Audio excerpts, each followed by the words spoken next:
Hello friends, welcome to Chennai சமையல். நம்ம இன்றைக்கி பார்த்தீங்கன்னா ஆனியன் அண்டு கேரட் போட்டு ஊத்தப்பம் எப்படி செய்யுதுன்னு பார்க்க போகிறோம். இதுக்கு தேவையான பொருள்லாம் கீழே டிஸ்கிரிப்ஷன் பாக்ஸில் போட்டிருக்கேன், வேணுன்றவங்க பார்த்து தெரிஞ்சுக்கோங்க. வாங்க நம்ம வீடியோக்குள்ளே போகலாம். சுவையான மற்றும் ட்ரெடிஷ்னலான டிஷ்ஷுகளை பார்க்கணுன்னா நீங்கள் வந்து சென்னை சமையல் யூடியூப் சேனலை மறக்காமல் சப்ஸ்கிரைப் பண்ணுங்கள். கூட வந்து பெல் ஐக்கானை ப்ரெஸ் பண்ணுங்கள். உடனே அப்டேட்டுகளை தெரிஞ்சுக்கோங்க. வாங்க வீடியோக்குள்ளே போகலாம். முதல்ல பார்த்தீங்கன்னா நம்ம வந்து அடுப்பு பற்ற வச்சுப்போம். அதுக்கப்புறமா வந்து தோசைக்கல் வந்து அதில் போட்டுக்கோங்க. தோசைக்கல் வந்து நல்லா ஹீட் ஆகட்டும். தோசைக்கல் ஹீட் ஆனதுக்கப்புறமா அரிசி மாவு வச்சுருக்கேன், இட்லி தோசை மாவு. தோசை மாவு வந்து ஒரு கரண்டி எடுத்து ஊற்றிக்கோங்க. ஒரு சின்னதாக ஒரு மீடியம் சைஸ் ரவுண்டு ஊற்றிக்கோங்க. நல்லா திக்காகவே இருக்கட்டும், நைஸாக போடணும்னா. ஊற்றிட்டு நெய் ஊற்றிக்கோங்க, ஒரு அரை ஸ்பூன் நெய் ஊற்றிக்கோங்க. அதுக்கப்புறமா ஆனியன் கட் பண்ணி வச்சுருக்கேன் சின்னதாக. அந்த ஆனியன் ஒரு கொஞ்சமாக ஒரு கைப்பிடி அளவுக்கு எடுத்து லைட்டாக தூவி விட்டுக்கோங்க. அப்புறம் கேரட் வந்து நான் சீவி வச்சுருக்கேன், அந்த கேரட்டும் அதில் போட்டுக்கோங்க. அது ரொம்ப இட்லி பொடி இருக்குது பார்த்திங்களா, அந்த இட்லி பொடியை வந்து தூவி விட்டுக்கோங்க. அப்புறமா கொத்தமல்லி கொஞ்சம் சின்னதாக கட் பண்ணி வச்சுருக்கேன், அந்த கொத்தமல்லியும் போட்டுக்கோங்க. போட்டுட்டு இதுக்கப்புறமா வந்து நெய் ஊற்ற போகிறோம். நம்ம தோசை உள் சைடும் கொஞ்சம் அவுட் சைடு கொஞ்சம் ஊற்ற போகிறோம். ஊற்றிட்டு இந்த ஒரு சைடு வந்து நல்லா வேகட்டும்.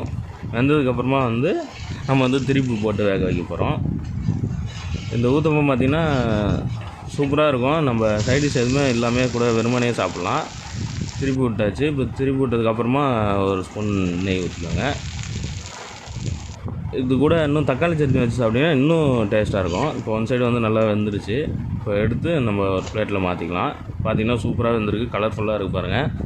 ட்ரை பண்ணி பாருங்கள். இன்னொரு வாட்டி ஃபாஸ்ட்டாக ரீகேப் பார்த்துக்கலாம். கல் நல்லா காஞ்சிருக்கு.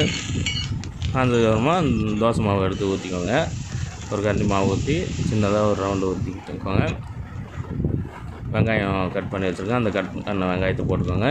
கேரட்டு சீவி வச்சுருக்கேன், அந்த கேரட்டு சீவி வச்சதையும் போட்டுக்கோங்க. அப்புறமா மிளகாய் இட்லி பொடி போட்டுக்கோங்க. போட்டு கொத்தமல்லியை தூவி விட்டுட்டு நெய் போட்டுக்கோங்க. நெய் உள்ள வெளியே ரெண்டு சைடுமே வந்து போட்டுக்கோங்க. போட்டு ஒன் சைடு வந்ததுக்கப்புறமா நல்லா திருப்பி விட்டுருங்க. திருப்பி விட்டு வேக வச்சு எடுத்து போட்டிங்கன்னா ஊத்தப்பம் ரெடி. இது வந்து சூப்பரான டிஷ். இது எல்லோரும் ட்ரை பண்ணி பாருங்கள். ரொம்ப ஈஸியாக கொஞ்சம் ஒரே மாதிரி தோசையை சாப்பிடாமல் இந்த மாதிரியும் ட்ரை பண்ணி பார்த்தீங்கன்னா உங்களுக்கு வந்து போர் அடிக்காது. டிஃபன் நீங்கள் ஈவினிங்கில் சாப்பிட்லாம், காலையில் கூட சாப்பிட்லாம்.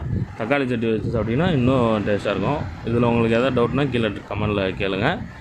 இந்த வீடியோ உங்களுக்கு பிடிச்சதுன்னா சென்னை சமையல் யூடியூப் சேனலை மறக்காமல் சப்ஸ்கிரைப் பண்ணுங்கள். Meet you next video. Thank you friends.